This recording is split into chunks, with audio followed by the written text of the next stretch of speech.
ओम अज्ञानतिमिरान्धस्य ज्ञानाञ्जनशलाकया चक्षुरोन्मिलितं येन तस्मै श्रीगुरुवे नमः। श्रीचैतन्यमनोभीष्टं स्थापितं येन भूतले स्वयं रूपः कदा मह्यं ददाति स्वपदान्तिकं। वन्देऽहं श्रीगुरो श्रीयुतपदकमलं श्रीगुरून् वैष्णवांश्च श्रीरूपं साग्रजातं साधनं रघुनाथान्वितं तं सजीवं साद्वैतं सावधूतं परिजनसहितं कृष्णचैतन्यदेवं श्री राधा कृष्ण पादान संगललिता श्री विशाखान्विता। नमो विष्णुपादाय कृष्ण पृष्ठाय भूतले श्रीमते भक्ति वेदांत स्वामी निति नाम। नमस्ते सारस्वती देवी गौरवाणी प्रचारिणे निर्विशेष शून्यवादी पाश्चात्य देश तारिणे वाञ्छाकल्पतरुभ्यश्च कृपा सिन्धुभ्य एव च पतितानां पावनेभ्यो वैष्णवेभ्यो नमो नमः। जय श्री कृष्ण चैतन्य प्रभु नित्यानंद श्री अद्वैत गदाधर शिवासादि गौर भक्त वृंद। हरे कृष्ण कृष्ण कृष्ण हरे हरे, हरे राम राम राम हरे हरे।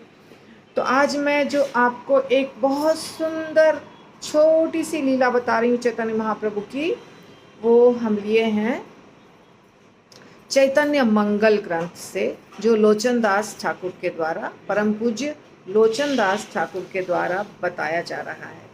वो ये ग्रंथ जो है, जैसे चैतन्य चरितामृत कृष्णदास कविराज गोस्वामी के द्वारा है, चैतन्य भागवत परम पूज्य वृंदावन दास ठाकुर के द्वारा है, उसी प्रकार चैतन्य मंगल परम पूज्य लोचन दास ठाकुर के द्वारा है।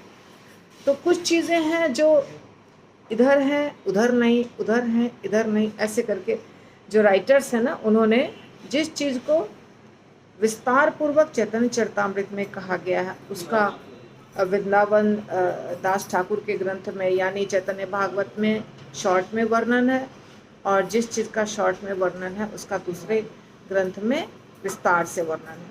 तो ये छोटी सी लीला है। एक बार चैतन्य महाप्रभु अपने पार्षदों के साथ एक स्थान पर बैठे हुए थे, ठीक है, और वहाँ पे भगवत कथा चल रही थी, यानी कि कुछ बता रहे थे अपने सारे पार्षदों को, और सारे पार्षद बहुत उसको रस का आस्वादन ले रहे थे। कृष्ण कथा चल रही थी या कोई शिक्षा चल रही थी, तो जैसे अमृत के समान वो सबको स्वाद आ रहा था। अमिया कहते हैं अमृत को। जैसे एक महाप्रभु का है ना दर्शन, वृंदावन में हम जब जाते हैं गोपीनाथ बाजार में, अमिया निमाई, अमिया शब्द का मतलब होता है अमृत, अमिया धारा ऐसा बोलते हैं।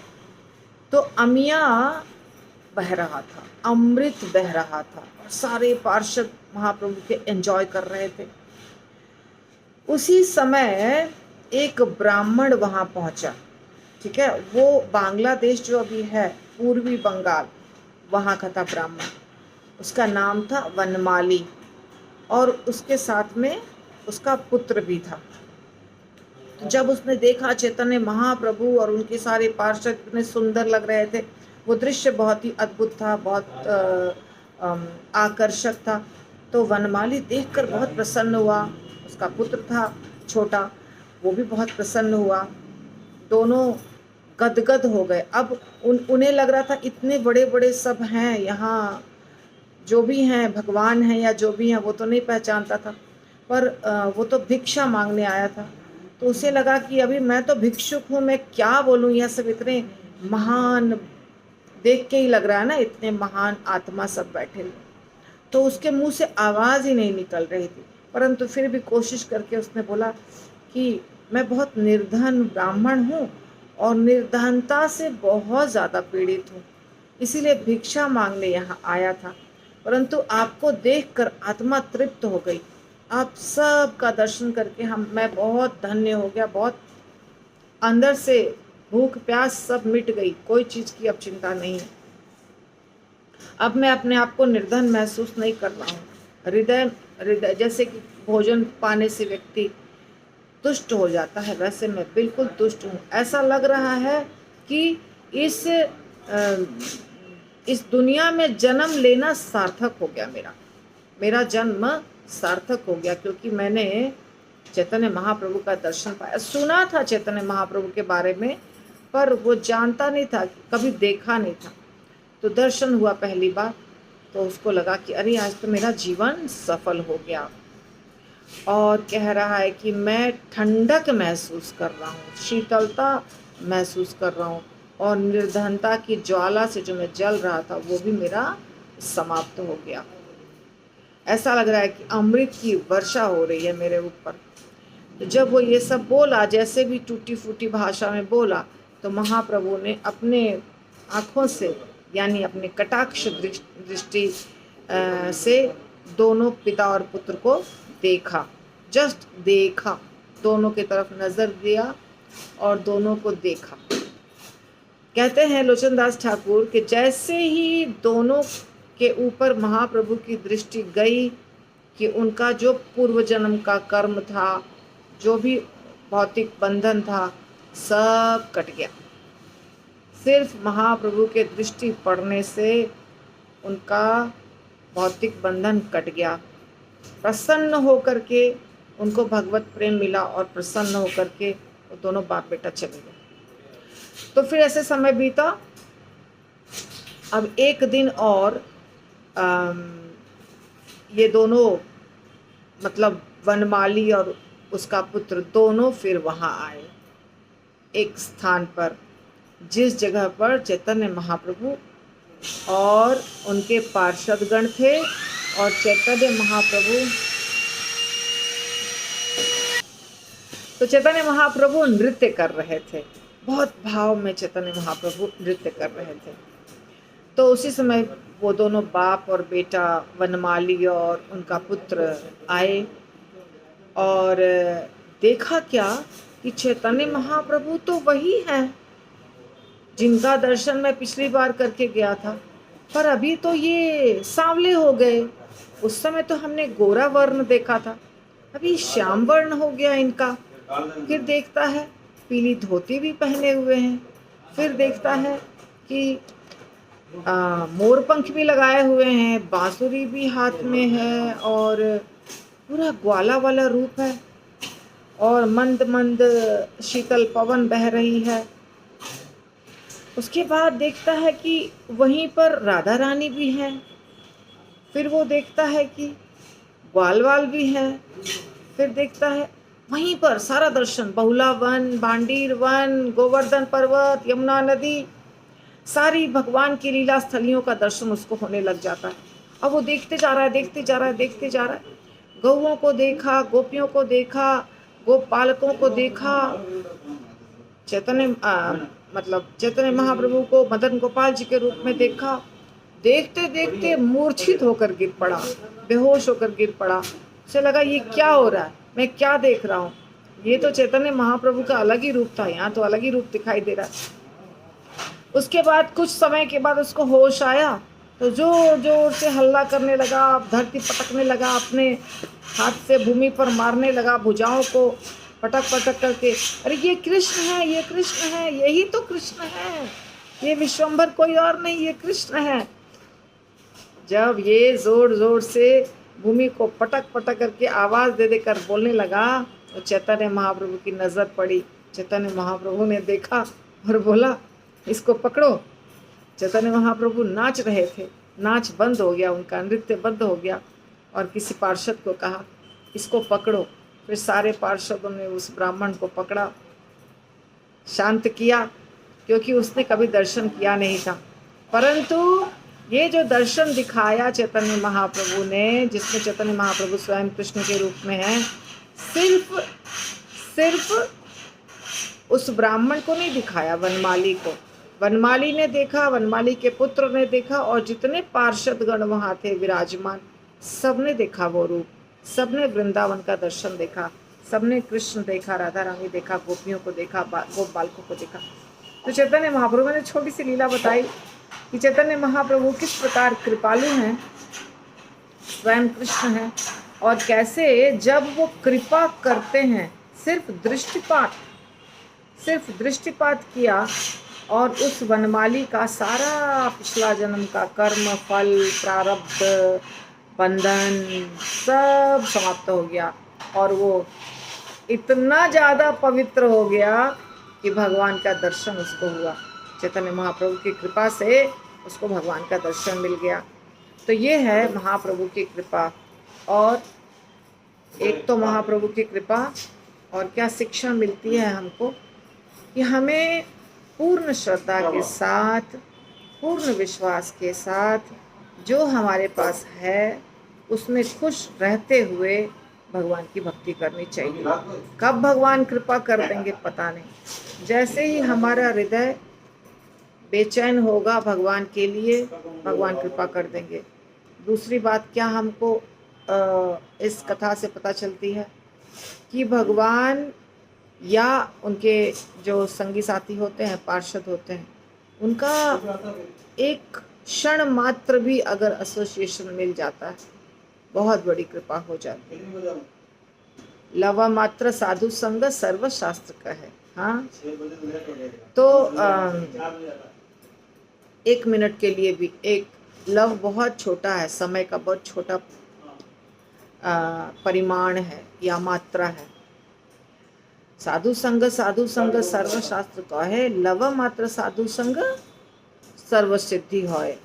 साधु संग करना चाहिए। यहाँ तो स्वयं भगवान थे, पर ऐसा नहीं है कि सिर्फ भगवान से ही होगा।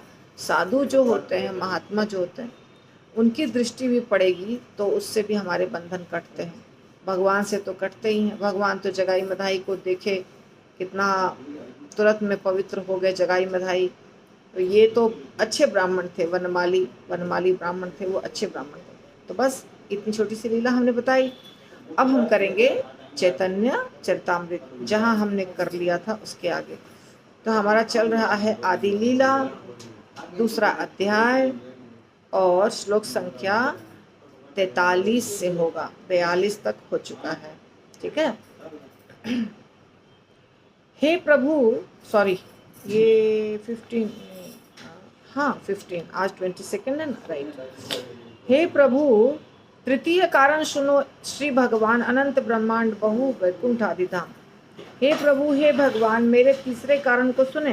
ब्रह्मांड असंख्य हैं और दिव्य वैकुंठ धाम अनेक हैं। ये ब्रह्मा जी बता रहे हैं। ब्रह्मा जी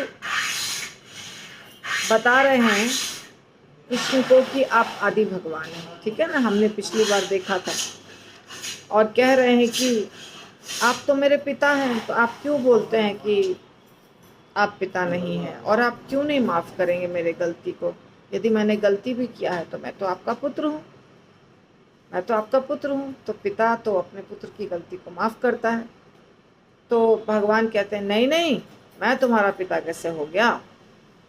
तुम्हारा पिता तो नारायण है, या तो तुम्हारा जन्म तो नारायण से हुआ है। मैं तो साधारण बच्चा हूँ, गोप बालक हूँ। तो इस प्रकार चैतन्य महाप्रभु कृष्ण और ब्रह्मा जी के बीच में ये वार्तालाप चल रहा है। और भगवान कृष्ण कह रहे हैं कि मैं नहीं हूँ, मैं तो तुम्हारा पिता नहीं हूँ। और ब्रह्मा जी सिद्ध कर रहे हैं कि आप मेरे पिता हैं। तो अब ये तीसरा कारण बता रहे हैं। इसके पहले हमने कारण देख लिया, जो पिछले क्लास में कुछ कारण बताए, 2 कारण। तीसरा कारण है, कह रहे हैं कि ब्रह्मांड असंख्य हैं और दिव्य वैकुंठ धाम भी अनेक हैं। इथे जो तो जीव तार त्रैकालिक कर्म तथा देख साक्षी तुम ही जानो सब मर्म। आप इस भौतिक जगत में तथा दिव्य जगत में समस्त जीवों के भूत वर्तमान और भविष्य के समस्त कर्मों को देखते हैं। ये आप हैं। आप मतलब ब्रह्मा जी कह रहे हैं कि आप परम भगवान हैं और आपको सब पता है, आप सब जानते हैं। तुम्हार दर्शन सर्व जगतेर स्थिति, तुम्ही ना देखिले कारो नाही स्थिति गति। सारे जगत इसीलिए विद्यमान है क्योंकि उन पर आपका निरीक्षण है। आपके निरीक्षण के बिना तो कोई जीवित नहीं रह सकता है, ना कोई गति कर सकता है और ना रह सकता है। अर्थात भगवान अगर नहीं है तो हम लोग जीवित नहीं रह सकते। बात को समझिए। जैसे हमारा ये शरीर है, हमारा शरीर जीवित क्यों है? हमारा शरीर जीवित है क्योंकि आत्मा है इसके अंदर। ठीक है। इसी प्रकार ये ब्रह्मांड जीवित क्यों है? क्योंकि ब्रह्मांड के अंदर गर्भोदक्षाई विष्णु है। इसी प्रकार ये दुनिया जीवित क्यों है? क्योंकि कृष्ण है। तो कृष्ण के कारण ये दुनिया में जान है, सजीव, एक्शन, ये सब हो रहा है। तो उनके बिना कुछ संभव नहीं है। नारेर अयन जाते करो दर्शन तहा तेओ हो तुम मूल नारायण। आप सारे जीवों के घूमने का निरीक्षण करते हैं, इसलिए आप भी आदि नारायण हैं। तो कह रहे हैं ब्रह्मा जी की देखिए नारायण तो हैं, सच बात है कि नारायण हैं, पर आप नारायणों के भी नारायण यानी आदि नारायण। गोविंदम आदि पुरुषम, पुरुषावतार तो हैं, पर पुरुषावतार जितने भी हैं वो कहाँ से निकले हैं? आपसे ही निकले हैं। और जितने वैकुंठ धाम है वो कहाँ से निकले हैं? आप ही के गोलोक धाम से निकले हैं। हाँ, आज मैं अपना लेक्चर सुन ही रही, खुद ही अपना ही लेक्चर सुन रही थी, जो मैंने सुबह के क्लास में दिया था, कभी दिया था 1 महीना पहले का मॉर्निंग भगवत गीता जो होता है। तो मुझे लगा, अपना लेक्चर खुद सुन के लगा कि सच में बहुत डिफ़िकल्ट बोलती हूँ मैं। इतना डिफ़िकल्ट बोलूँगी तो भक्तगण कैसे पसंद करेंगे, उनको समझ में तो आने चाहिए। पर मैं बहुत सिंपल बोल ही नहीं पाती हूँ, क्या करूँ, मेरी आदत बहुत ख़राब है। किसी चीज़ को समझाने के लिए कॉम्प्लिकेटेड वे ही मुझे समझ में आता है, बहुत सिंपल बोल नहीं पाती हूँ। तो मुझे एहसास है कि मैं थोड़ा टफ बोलती हूँ, लेकिन कोशिश कर रही हूँ कि मैं सिंपल बोलूँ। तो ब्रह्मा जी बोलते हैं कृष्ण को कि आप आदि नारायण हैं, यानी नारायण के भी बाप हैं नारायण के भी पिता हैं। ठीक है, तो इस प्रकार यहाँ पे प्रभुपाद का कुछ है परपोर्ट। तो ये परपोर्ट नहीं भी समझेंगे तो चलेगा, क्योंकि ये सारी चीज़ें हमने आपको पहले समझा दी है। तो कृष्ण कहेन ब्रह्मा तोमार ना बुझी बचन, जीव हृदय जौले वैसे से ही नारायण। कृष्ण का हे ब्रह्मा, जो तुम कह रहे हो उसे मैं नहीं समझ पा रहा। नारायण तो वो हैं जो समस्त जीवों के हृदय में आसीन रहते हैं और जो कारण सागर में शयन करते हैं। मैं तो शयन नहीं करता हूँ कारण सागर में, और मैं सारे जीवों के हृदय में भी विराजमान नहीं रहता हूँ। तो मैं कैसे हो गया आदि नारायण, है ना? ऐसा भगवान समझा रहे हैं। मतलब भगवान ब्रह्मा जी को जानबूझ के बोल रहे हैं, क्योंकि ब्रह्मा जी ने गलती की है ना, बछड़ों को चुराया, गोपालकों को चुराया। तो अब अगर वो प्रूव करने की कोशिश करेंगे कृष्ण को कि आप भगवान हैं, मुझे माफ़ कर दीजिए, आप मेरे पिता हैं, तो भगवान सोचते हैं तब तुमको नहीं याद रहा कि मैं पिता हूँ, अभी तुमको समझ में आ रहा है कि मैं पिता हूँ। नहीं, मैं नहीं हूँ भगवान, मैं कुछ नहीं जानता हूँ, ऐसा भगवान जानबूझ करके बोल रहे हैं। ठीक है ना? मुझे लगता है आप लोग को थोड़ा सा हमेशा याद रखिए कि मैंने पहले क्या कहा था, तो आपको समझ में आ जाएगा। पिछला वाला क्लास, कनेक्टिविटी, सारा कनेक्टेड है ना। तो पिछले क्लास में जो चर्चा हुई, ब्रह्मा जी ने जो चर्चा की, वही आगे बढ़ रहा है। ठीक है, तो आज थोड़ा डिस्टर्बेंस है, ये 2 लोग काम कर रहे हैं और बातें भी कर रहे हैं। मैं क्या करूँ बताइए, अभी इनको समझा नहीं सकती हूँ, तो आप लोग थोड़ा बर्दाश्त कर लीजिए। तो ब्रह्मा कहे जल जीवे जेई नारायण, से सब तुम्हारा अंश ए सत्य वचन। ब्रह्मा जी कह रहे हैं देखिए कृष्ण, मैं जानता हूँ कि जो जल में लेटने वाले नारायण हैं वो आपके अंश हैं, वो आपके अवतार हैं। ये बात सच है, यही सत्य है कि वो आपके अवतार हैं जो जल में लेटते हैं, और सबके हृदय में जो रहते हैं वो भी आपके अवतार हैं, अंशावतार हैं। आप तो पूर्ण भगवान हैं। कारणाब्दी गर्भोदक शिरोदक्षाई, माया द्वारे सृष्टि कौरे ताते सब माई। नारायण के कारणोदक्षाई, गर्भोदक्षाई और शिरोदक्षाई रूप जो है भौतिक शक्ति के सहयोग से सृजन करते हैं। इस प्रकार वे माया से जुड़े हुए। बहुत इंपॉर्टेंट बात समझिए आप लोग, इस बात को समझिए, थोड़ा सा आराम से कोशिश करिए मैं समझाने की। फिर वही डिफ़िकल्ट टॉपिक आ चुका है, पर आप समझिए। 3 प्रकार के विष्णु होते हैं, कारण कारणोदक्षाई, गर्भोदक्षाई और क्षीरोदक्षाई, तीनों को क्या कहा जाता है? पुरुषावतार। तो ये जो 3 प्रकार के विष्णु हैं, ये क्या करते हैं? अगर आप इनकी सेवा पर ध्यान दीजिएगा तो आपको पता चलेगा ये सृष्टि के कार्य से रिलेटेड है ना। सृष्टि कर रहे हैं। कैसे सृष्टि कर रहे हैं? जैसे कारण सागर में जो लेटे हैं महाविष्णु या कारणोदक्षाई विष्णु, वो ब्रह्मांड को उत्पन्न कर रहे हैं, ब्रह्मांड को उत्पन्न कर रहे हैं। दूसरे जो गर्भोदक्षाई विष्णु भी ब्रह्मांड के अंदर प्रवेश करके लेट रहे हैं, उनके अंदर से ब्रह्मा जी का जन्म हो रहा है कमल के फूल पर। फिर तीसरे जो विष्णु पैदा होते हैं गर्भोदक्षाई विष्णु से, वो हम सबके हृदय में और समूचे सृष्टि में कण कण में हैं। तो ये तीनों क्या कर रहे हैं? ये तीनों सृष्टि कर रहे हैं। और सृष्टि जो हो रही है वो कौन सी सृष्टि हो रही है? भौतिक सृष्टि हो रही है। भौतिक जगत का निर्माण हो रहा है, यानी कि भौतिक जगत से इनका संपर्क है, अर्थात माया से इनका संपर्क है। ब्रह्मा जी बहुत इंटेलिजेंट हैं। ब्रह्मा जी कह रहे हैं देखिए 3 नारायण हैं और तीनों के तीनों नारायण माया से कनेक्टेड हैं। कृष्ण को बता रहे हैं ब्रह्मा जी, और ब्रह्मा जी जो कृष्ण को बता रहे हैं वो आप लोग समझ जाइए। मैंने समझा दिया, आप सिर्फ सुनिए नहीं, प्लीज़ इसको समझ जाइए। बाद में मैं पूछूंगी तो आप याद रखिएगा। कृष्ण भगवान में और नारायण में क्या अंतर है तो समझिए।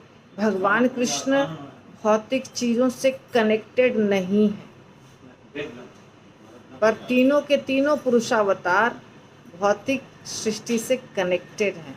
उनकी सेवा है भौतिक जगत में ब्रह्मांड को उत्पन्न करना, ब्रह्मांड के अंदर प्रवेश करना, फिर ब्रह्मांड के अंदर सारी सृष्टि का बीज डालना, फिर हर जीवात्मा के और हर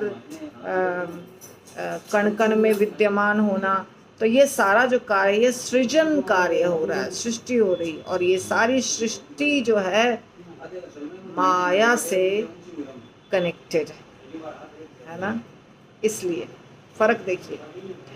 से ही तीनों जलशाही सर्व अंतर्यामी ब्रह्मांड वृंदेर आत्मा से पुरुषनामी, जे पुरुषनामी, जल में शयन करने वाले ये तीनों विष्णु सबों के परमात्मा है। समस्त ब्रह्मांडों का परमात्मा प्रथम पुरुष के नाम से विख्यात है। ये ऑलरेडी आपको बता दिया मैंने। जो ब्रह्मांड को उत्पन्न करते हैं उनका नाम होता है कारण सागर में लेटने वाले कारणोदक्षाई विष्णु, ठीक है, या महाविष्णु या प्रथम पुरुष। हिरण्य गर्भेर आत्मा गर्भोदक्षाई गर्भोदक्षाई व्यष्टि जीव अंतर्यामी क्षीरोदक्षाई। हिरण्य गर्भ, हाँ, तो यहाँ शब्दार्थ नहीं है, देख लीजिए। ये जो चेतन चरितामृत है मेरे पास हिंदी वाला, इंग्लिश वाले में शब्दार्थ है शायद मेरे पास नहीं है इंग्लिश का, यहाँ कोई शब्दार्थ नहीं। तो गर्भोदक्षाई विष्णु सारे जीव समुदाय के परमात्मा है और क्षीरोदक्षाई विष्णु हर जीव के परमात्मा है। फर्क क्या है देखिए। गर्भोदक्षाई विष्णु पूरे ब्रह्मांड के आत्मा है। ये समझाया है मैंने, कई बार समझाया है, कई बार। गर्भोदक्षाई विष्णु पूरे ब्रह्मांड के आत्मा है। जैसे ये मेरा शरीर है, ये मेरा शरीर है, ठीक है, चाहे वो हाथी के बराबर हो, चाहे चींटी के बराबर हो, चाहे मनुष्य का शरीर हो, हर शरीर के अंदर एक आत्मा होती है और वो आत्मा उस शरीर को कैरी करती है। ये शरीर बड़ा सा दिख रहा है, स्थूल है, मोटा है, वजन है, पर इसको ढोने वाला आत्मा है। आत्मा नहीं रहेगा तो इस खत्म, तुरंत खत्म। आप जानते हैं आत्मा के कारण ये शरीर चल फिर रहा है। तो शरीर को कैरी कौन कर रहा है? आत्मा। अपने आप शरीर रह नहीं सकता, 1 सेकंड भी नहीं। आत्मा निकलने के बाद ये धड़ाम से गिर जाएगा, उसके बाद सड़ जाएगा और समाप्त हो जाएगा। तो इस शरीर को कैरी कर रहा है आत्मा, इसका वजन 70 किलो, 80 किलो, 100 किलो, जितना भी वजन हो, ठीक है। तो आत्मा के कारण ही ये शरीर टिका हुआ है। वस्त्र कहा जाता है ना शरीर को, वस्त्र के समान है शरीर। आत्मा शरीर को धारण किए हुए है, ये सब तो आप लोग को ज्ञान है। तो जैसे हमारी आत्मा इस शरीर को धारण किए हुए है, वैसे ही द्वितीय पुरुष या गर्भोदक्षाई विष्णु पूरे ब्रह्मांड रूपी शरीर को धारण किए हुए हैं। यानी गर्भोदक्षाई विष्णु का शरीर है ब्रह्मांड। समझ में आ गया?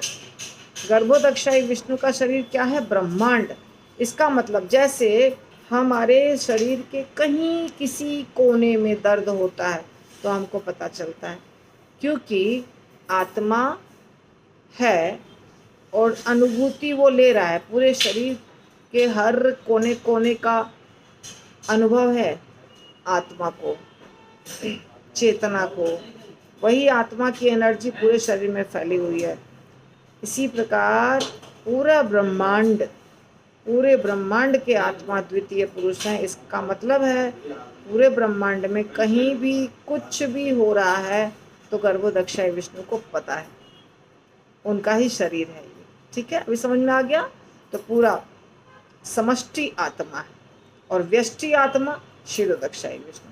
मेरे अंदर एक आत्मा जिसका नाम है क्षीरोदक्षाई विष्णु, परमात्मा के रूप में, ठीक। और पूरे ब्रह्मांड में यानी कि निर्जीव पदार्थ में सब जगह जो भगवान है वो गर्भोदक्षाई विष्णु है। आप ऐसे बोलते हैं कण कण में भगवान है, क्योंकि कण कण में गर्भोदक्षाई विष्णु का शरीर है ये। तो उतना समझे या ना समझे, जितना भी समझे, तो आपको इतना समझ में आ गया कि गर्भोदक्षाई विष्णु पूरे ब्रह्मांड के आत्मा है और क्षीरोदक्षाई विष्णु हर जीव का परमात्मा है। ठीक। ये सभार दर्शन एते आचे माया गंध तुरीय कृष्णेर नाही माया रस संबंध। ऊपर से हमें दिखता है कि इन पुरुषों का संबंध माया से, किंतु इनके ऊपर चतुर्थ आयाम में भगवान कृष्ण हैं, जिनका भौतिक शक्ति या माया के साथ कोई संपर्क नहीं है। ये चीज़ मैंने आप लोगों के सामने बहुत बार बोला है, चर्चा किया है कि भगवान कृष्ण सिर्फ क्या करते हैं? एंजॉय करते हैं, सेवा नहीं करते। ऐसी वाली सेवा, सृष्टि करना, असुरों को मारना, ये सब वो नहीं करते। वो सब उनके विस्तार करते हैं। ठीक है। तो डायरेक्ट माया के साथ कृष्ण का संपर्क कभी नहीं होता है, कभी नहीं। दुर्गा माता के साथ कृष्ण का संपर्क कभी नहीं होता है। ऐसा होता है, माया के साथ सीधा संपर्क कृष्ण का नहीं होता है। नारायण का होता है, शिव जी का होता है, ये लोग माया से कनेक्टेड। भगवान कृष्ण माया से थोड़ा भी कनेक्टेड नहीं। अब ये श्रील प्रभुपाद ने क्या लिखा है? कारणोदक्षाई, गर्भोदक्षाई, क्षीरोदक्षाई विष्णु, इन तीनों पुरुषों का संबंध भौतिक शक्ति अर्थात माया से है, क्योंकि माया के द्वारा ही भौतिक जगतों की सृष्टि करते हैं ये। तो ये तीनों पुरुष जो कि कारण, गर्भ और शिव सागरों में शयन करते हैं, प्रत्येक वस्तु के परमात्मा हैं। कारणोदक्षाई सामूहिक ब्रह्मांड के परमात्मा है, गर्भोदक्षाई सामूहिक जीव के, और क्षीरोदक्षाई अलग अलग जीवों के परमात्मा हैं। कारणोदक्षाई सामूहिक ब्रह्मांड के परमात्मा है। ये देखिए, गर्भोदक्षाई विष्णु एक ब्रह्मांड के परमात्मा है, कारणोदक्षाई सामूहिक ब्रह्मांड के, क्योंकि सारा ब्रह्मांड उनसे ही निकलता है ना, इसीलिए। चूंकि ये सभी भौतिक शक्ति के मामले में किसी न किसी रूप में आकृष्ट रहते हैं, अतएव इनमें माया के प्रति कुछ न कुछ स्नेह तो रहता है। कहा जाता है ना कि भगवान विष्णु सतोगुण में है। बुरा नहीं मानिए, कुछ लोग जो है ना वो बोलेंगे सब बराबर, कृष्ण, राम, नारायण सब बराबर। सब बराबर नहीं है। जिनको उनसे प्रेम है उनसे मैं क्षमा मांगती हूँ, लेकिन यहाँ जो प्रभुपाद लिखे हैं उसके अनुसार हम देखेंगे प्रभुपाद लिख रहे हैं कि ये सब जो विष्णु हैं, तीनों रूप विष्णु के हैं, ये भौतिक शक्ति से कनेक्टेड हैं। इसका मतलब है वो आकृष्ट रहते हैं, इनका भौतिक माया के साथ कुछ न कुछ स्नेह रहता है, किंतु स्वयं कृष्ण माया से तन्निक भी रंजित नहीं होते। उनकी दिव्य अवस्था तुरीय अर्थात चतुर्थ आयाम की अवस्था कहलाती। तो ये जो तीन गुण हैं प्रकृति के, सत्व रज और तम, ये तीनों से परे हैं भगवान कृष्ण। लेकिन जो नारायण होते हैं वो सत्व गुण को लिए रहते हैं, वो गुणों के परे नहीं है। वैसे तो त्रिगुणातीत शिव जी को भी कहा जाता है, परंतु त्रिगुणातीत सिर्फ कृष्ण है, क्योंकि शिव जी तमोगुण को लिए रहते हैं, ब्रह्मा जी रजोगुण को लिए रहते हैं, भगवान नारायण या विष्णु सतोगुण को लिए रहते हैं, क्योंकि ब्रह्मा जी को करनी है सृष्टि, सृष्टि होती है रजोगुण के द्वारा। शिव जी को करना है नाश, नाश होता है तमोगुण के द्वारा। और भगवान विष्णु को करना है मेंटेनेंस, उसके लिए सतोगुण की आवश्यकता पड़ती है। इसीलिए ये तीनों जो हैं गुण को लिए हुए हैं, थोड़ा थोड़ा गुण से, हमारी तरह नहीं, परंतु थोड़ा थोड़ा गुणों से संपर्क है, माया से संपर्क है। परंतु तुरीय अवस्था किसकी है? स्वयं भगवान कृष्ण। माया से कोई भी कनेक्शन नहीं है, बिल्कुल भी कनेक्शन नहीं। विराट हिरण्यगर्भश्च करणं कारणं चेत्युपादयः ईशस्य यत्रिभिर्हीनं तुरीयं प्रचक्षते। भौतिक जगत में भगवान की उपाधियां विराट, हिरण्यगर्भ तथा कारण है। विराट पुरुष, हिरण्यगर्भ, कारणोदक्षाई विष्णु, ये सब नाम होता है ना, किंतु वे इन उपाधियों से परे चतुर्थ आयाम में रहते हैं। भगवान कृष्ण चतुर्थ आयाम में रहते हैं, तुरीयम। परम पूर्ण का कारण स्वरूप हर व्यक्ति की तात्विक आत्मा तथा कारण या कारण प्रकृति, ये उन पुरुषों की उपाधियों के अतिरिक्त कुछ भी नहीं। जो भौतिक, ये सब छोड़ दीजिए। जहाँ बहुत टफ आएगा ना मैं छोड़ दूंगी, क्योंकि ये जो बता रही हूँ यही सिर के ऊपर से जा रहा है, और कहाँ प्रवेश करें। ये सब बहुत आगे, बहुत एडवांस होने के बाद ट्राई कर सकते हैं समझने का। ये श्रीधर स्वामी की टीका है या जो भी श्रील प्रभुपाद वर्णन कर रहे हैं, तो जितना समझ में आ रहा उतना हम सुनेंगे। यद्यपि तिनेर माया लोहिया व्यवहार तथापि तत्स्पर्श ना ही सभी माया पार। बहुत बहुत अच्छा, बहुत अच्छा। परम पूज्य कृष्णदास कविराज गोस्वामी कह रहे हैं, यद्यपि भगवान के ये तीनों स्वरूप भौतिक शक्ति से सीधे संबंधित हैं, लेकिन ये शक्ति इनमें से किसी का स्पर्श नहीं कर पाती है। ये सब माया से परे है। तो कृष्णदास कविराज गोस्वामी को लग रहा है कि ये सुन करके लोग क्या सोचेंगे कि अरे ये भगवान के बारे में बोल रहे हैं कि भगवान माया को स्पर्श कर रहे हैं, तो भगवान माया से संबंधित है। तो बोल रहे हैं कृष्णदास कविराज गोस्वामी, है माया के साथ इनका संपर्क है, पर फिर भी ये माया इनको स्पर्श नहीं कर पाती है, माया इनको स्पर्श नहीं कर पाती है। ये तीनों विष्णु भगवान माया से परे हैं। देखिए, इसीलिए कहते हैं अचिंत्य भेदा भेद। बहुत सारी ऐसी चीज़ें हैं जो हमारे चिंतन से परे हैं, हमारा दिमाग ही नहीं काम करता है। क्या बोल रहे हैं? एक ही बात बोलते हैं माया से कनेक्टेड है, फिर बोलते हैं माया इनको स्पर्श नहीं कर सकती, फिर बोलते हैं सच बात है। सृष्टि करते समय बताया गया है कि जब उन कारणोदक्षाई विष्णु गर्भवती करते हैं माया को, तो दूर से देखते हैं, नज़दीक माया देवी संकुचाई लजाई दूर में खड़ी रहती है, और भगवान से दृष्टिपात करते हैं और वो गर्भवती हो जाती है।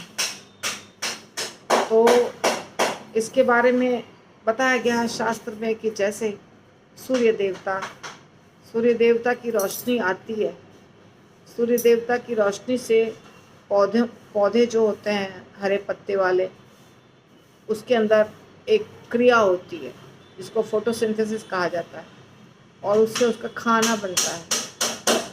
पौधे के जीने का जो माध्यम है वो है फोटोसिंथेसिस प्रोसेस, पर उससे सूर्य देवता की रोशनी के बिना नहीं बनेगा, और सूर्य देवता को यहाँ आने की ज़रूरत नहीं पड़ती है। वो बहुत बहुत बहुत दूर है, करोड़ों करोड़ों माइल या जो भी बोलिए डिस्टेंस, उतना दूर बैठे हैं, पर फिर भी उनकी रोशनी काम कर जाती है, और उनके रोशनी के कारण यहाँ कार्य हो जाता है। इसी प्रकार भगवान विष्णु बहुत दूर में रहते हैं, माया देवी से सीधे संपर्क नहीं करते हैं, पर माया जो है ना, उनको वो गर्भवती कर देते हैं दूर में बैठे बैठे। तो ये चीज़ें दिव्य चीज़ें हैं, ये भौतिक नहीं है। जैसे भौतिक दुनिया में एक पुरुष और एक स्त्री के बीच में संपर्क होता है तो बच्चा पैदा होता है, वैसे आध्यात्मिक जगत में नहीं होता है। यहाँ तक कि देवताओं में भी ज़रूरत नहीं है। देवताओं में भी बच्चे होने के लिए इस दुनिया की तरफ भौतिक संपर्क होना आवश्यक नहीं है। आपको पता है कुंती माता को पुत्र हुआ कर्ण, तो सूर्य देवता के साथ कोई संपर्क नहीं हुआ। ऐसा नहीं है कि कुंती माता को कर्ण के जन्म के लिए सूर्य देवता के साथ मिलना पड़ा, ऐसा नहीं हुआ। सूर्य देवता का आवाहन किया, सूर्य देवता आ गए, कुंती माता को पुत्र की प्राप्ति हो गई, और कुंती माता की ही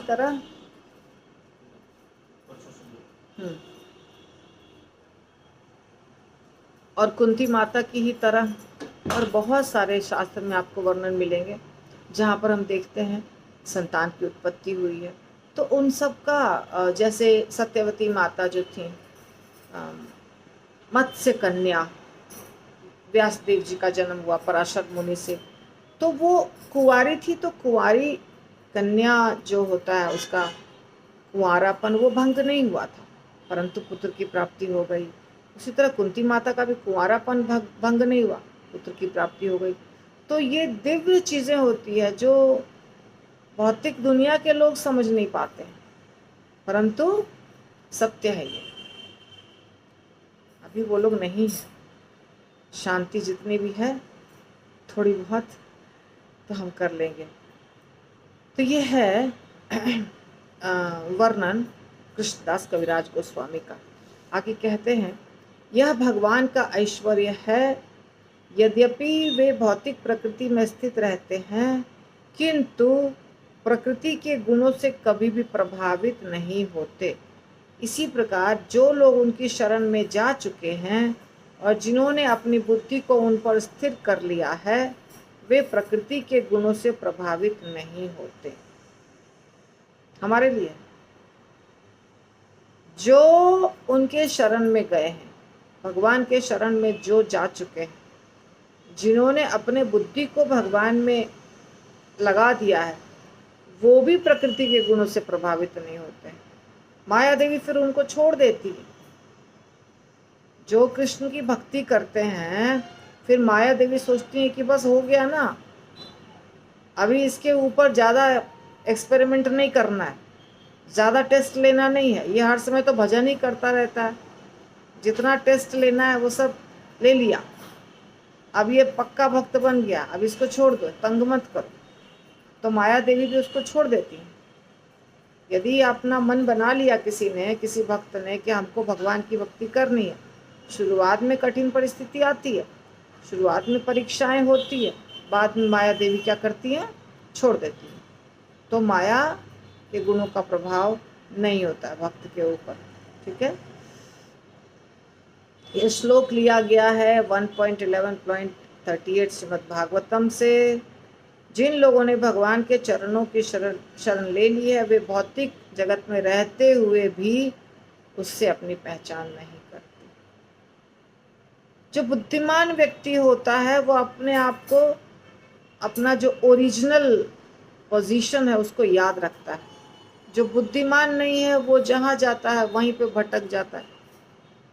मान लीजिए हम इसी दुनिया में कहीं गए हैं, बहुत चकाचौंध वाली दुनिया में गए हैं, हमारे जेब में पैसा नहीं है, हम अफोर्ड नहीं कर सकते हैं, और मार्केट में तो सब चीज़ें मिल रही है महंगी महंगी, 5 स्टार होटल में खाना है, एक बार खाने बैठेंगे तो एक आदमी का 5,000 का बिल आ सकता है आराम से, सिंपल खाएंगे तो भी। तो जो बुद्धिमान है वो जानता है कि हम 5 स्टार में भी बैठे हैं तो हम कौन हैं, हमको कितना खर्च करना है। हम अगर मार्केट में आए हैं, बहुत बड़े मॉल में आए हैं, आने में तो ज़्यादा पैसा नहीं लगा, पर यहाँ आप खर्च करेंगे तो हमारी खटिया खड़ी हो जाएगी। इसीलिए वहाँ उसको याद रहता है कि हमें क्या करना है क्या नहीं। इसी प्रकार इस भौतिक दुनिया में भी जब आते हैं जीवात्मा, बद्ध जीवात्मा, तो जो होशियार हैं वो जानते हैं ये सब माया का चक्कर है, इसमें फंसना नहीं है। अपना काम है भक्ति करना, भक्ति करो निकल चलो, यहाँ फंसना नहीं है, इस कंपटीशन में हिस्सा नहीं लेना है। इस प्रकार वो होशियारी से यहाँ रहते हुए भी बिना फंसे हुए काम निकाल लेता है, ये होशियार। और जो होशियार नहीं है फंस जाते हैं, माया तो पासा फेंकती है और वो फंस जाते हैं। इसलिए होशियार बनना है हमको, होशियार बनना बहुत आवश्यक है। शुद्ध भक्त भले ही प्रकृति के तीनों गुणों से संबद्ध रखते हो, किंतु कृष्ण भावनामृत में अपनी चेतना के कारण वे भौतिक गुणों से प्रभावित नहीं होते। ऐसे भक्तों को भौतिक कार्यकलापों के का जादू खींच नहीं पाता। अतः भगवान तथा उनके आश्रित काम करने वाले उनके भक्त भौतिक कलमश से सदैव मुक्त रहते। श्रील प्रभुपाद जब प्रचार कर रहे थे, अमेरिका गए, हर देश में गए, बहुत सारे देशों में गए, बहुत बहुत बहुत पैसा आया उनके पास, बहुत सुंदर सुंदर लड़कियां आई उनके पास। पर प्रभुपाद तो ना पैसा से भटके ना सुंदर लड़कियों से भटके। ऐसा नहीं समझिए कि श्रील प्रभुपाद से मतलब कोई लड़की उनके नज़दीक नहीं जाती थी या प्रेम नहीं करती थी। बूढ़े होने के बावजूद भी भटकने वाला व्यक्ति तो भटक जाता है, 70 साल की उम्र में विवाह कर लेता है, उसमें क्या। आजकल आपको दिखाई दे रहा है लोग कैसे दुनिया में।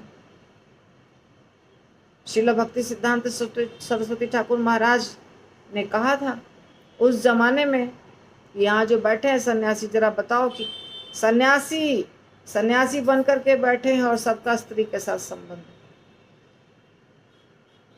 इसीलिए ऐसा नहीं समझिए कि प्रभुपाद थे तो उनके सामने लड़कियां नहीं थी, उनके सामने सैकड़ों हजारों लड़कियां थी, और उसी तरह करोड़ों करोड़ की संपत्ति थी, धन था।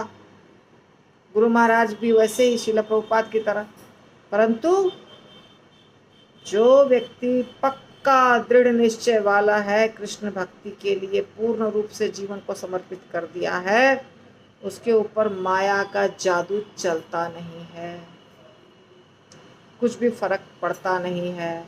माया चाहे हरिदास ठाकुर के पास 3 रात आई वेश्या, 3 रात लगातार, और इसीलिए आई हरिदास ठाकुर को उनके भक्ति से हटाने के लिए भेजा गया था उसको। उस समय की सबसे खूबसूरत और सबसे कम उम्र की वेश्या थी।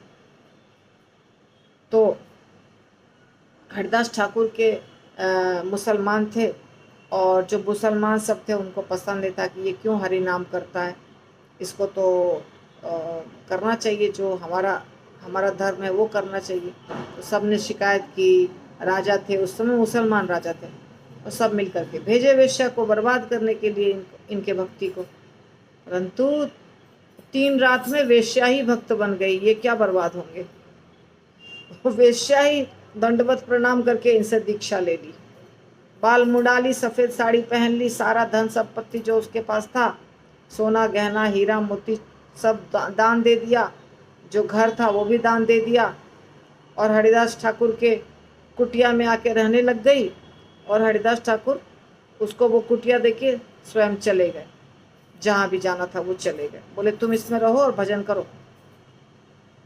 तो जो कृष्ण भक्त हैं उनको डगमगाना आसान नहीं, वो पक्के होते हैं।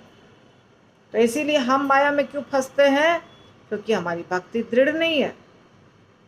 अगर हमारी भक्ति दृढ़ रहेगी तो माया कुछ नहीं कर पाएगी। तो अपने भक्ति को दृढ़ बनाना पड़ेगा। प्रॉब्लम कहाँ है? हमारे मन में, साधना में, डिटर्मिनेशन में, संकल्प में, यहाँ प्रॉब्लम। से ही तीन जनेर तुम्ही परम आश्रय, तुम्ही मूल नारायण इथे की संशय। ब्रह्मा जी कह रहे हैं तो वो जो तीन विष्णु हैं जिनकी चर्चा मैंने की, वो सब आपके ऊपर आश्रित हैं।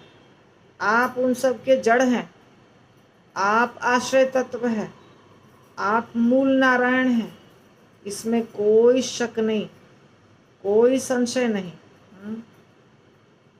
आप आदि नारायण हैं। तो ब्रह्मा जी ने पुष्टि की कि भगवान कृष्ण परमेश्वर हैं, वही तीनों अवतारों के स्रोत हैं। और अपनी लीलाओं के लिए भगवान कृष्ण ने तो भगवान कृष्ण का जो विस्तार है उसका वर्णन किया है। कोई फायदा नहीं बताने से आपको, क्योंकि वो वर्णन अभी आएगा, आगे आने वाला है। प्रभुपाद पहले परपोर्ट में भी लिखे हैं और बाद में फिर आता है। तो सीधे हम यहाँ पढ़ रहे हैं, आगे पढ़ रहे हैं। किताब में जो आएगा उसको पढ़ते हैं। यहाँ पे पढ़ेंगे, यहाँ पे पढ़ेंगे, डबल होगा और आप कंफ्यूज होइएगा। ठीक है। से ही तीनेर अंशी परव्योम नारायण, तेहो तुम्हार विलास तुम्हें मूल नारायण। इन तीनों स्वरूपों का स्रोत आध्यात्मिक आकाश में स्थित नारायण है और वे आपके विलास विग्रह हैं। अतएव आप परम नारायण हैं। अभी आप एक नया शब्द आ गया। जिसको भी इच्छा है समझने की, नोट्स बनाने की, तो वो लोग वीडियो को फिर से देखिए और चैतन्य चरितामृत बुक लीजिए और समझने का प्रयास करिए। इसके बाद मैं चार्ट भी बना के बता सकती हूँ, पर चार्ट बना के यहाँ पे मुझे वो सब करने नहीं आता है मोबाइल में, सिर्फ मुंह से बता सकती हूँ। तो यहाँ एक शब्द आया विलास विग्रह। तीनों जो हैं वो विलास विग्रह हैं आपके। तभी धीरे धीरे करके विस्तार, जिसका वर्णन मैंने पहले किया हुआ है ऑडियो में भी और राधा कुंज बिहारी की क्लास में भी कई बार। तो तीन नारायण भगवान के विलास विग्रह। अतएव ब्रह्म वाक्य परव्योम नारायण तेहो कृष्णेर विलास ए तत्व विवरण। अतएव ब्रह्मा जी के वचनों के अनुसार दिव्य लोक के अधिष्ठाता देव नारायण कृष्ण के विलास विग्रह। अब यह अंतिम रूप से सिद्ध हो चुका है। ठीक है। ये विलास विग्रह क्या होता है आप समझाऊंगी मैं बाद में और अच्छे से। अभी खाली ध्यान रखिए, ये शब्द जो आया है ये फिर से आएगा तो समझ जाइएगा। तीनों नारायण जो है भगवान के विलास विग्रह।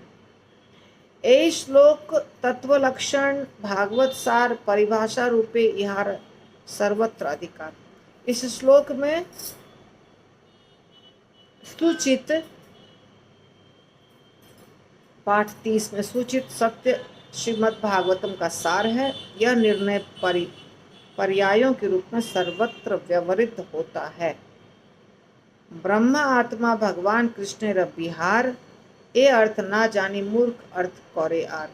मूर्ख विद्वान यह न जानते हुए कि ब्रह्म परमात्मा तथा भगवान कृष्ण के स्वरूप है, तरह तरह की जल्पना कल्पना करते हैं। ब्रह्म और परमात्मा ये दो शब्द आप पहले से जानते हैं। परमात्मा क्या है, ब्रह्म क्या है। भगवान कृष्ण,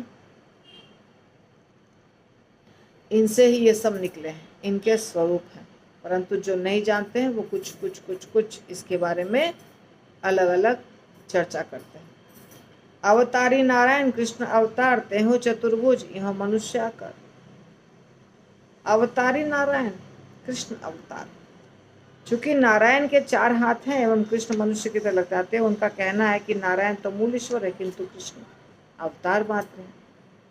जो नहीं जानते हैं वो क्या कहते हैं, अरे कृष्ण तो हमारे जैसे ही मनुष्य हैं, इसका मतलब ये तो अवतार हैं। पर भगवान तो 4 भुजाओं वाले हैं। 4 भुजा वाले भगवान होते हैं, 2 भुजा वाले तो इंसान के ही जैसे, हमारे ही जैसे हैं, तो वो भगवान के अवतार हैं, ऐसा समझते हैं। मुझे रोकना पड़ेगा, बहुत थकी हुई हूँ। अभी आप सोचेंगे माता जी बार बार कहती हैं थकी हुई हूँ, लेकिन मैं क्या करूँ, काम चल रहा है ना। जितना बताया वो भी काफ़ी है, अगर उतना भी समझ में आ जाएगा तो बहुत बड़ी बात है। आगे हम इसके आगे और आपको बताएंगे।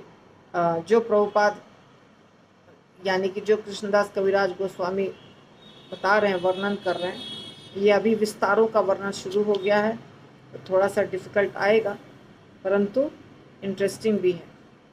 और मैं चार्ट भी कैसे भी करके कोशिश करती हूँ चार्ट वगैरह से समझाने का, परंतु अभी नहीं, लास्ट में, पहले अभी समझते जाइए, ठीक है। तो आज हम यहीं पे रुकते हैं। श्रील प्रभुपाद की जय।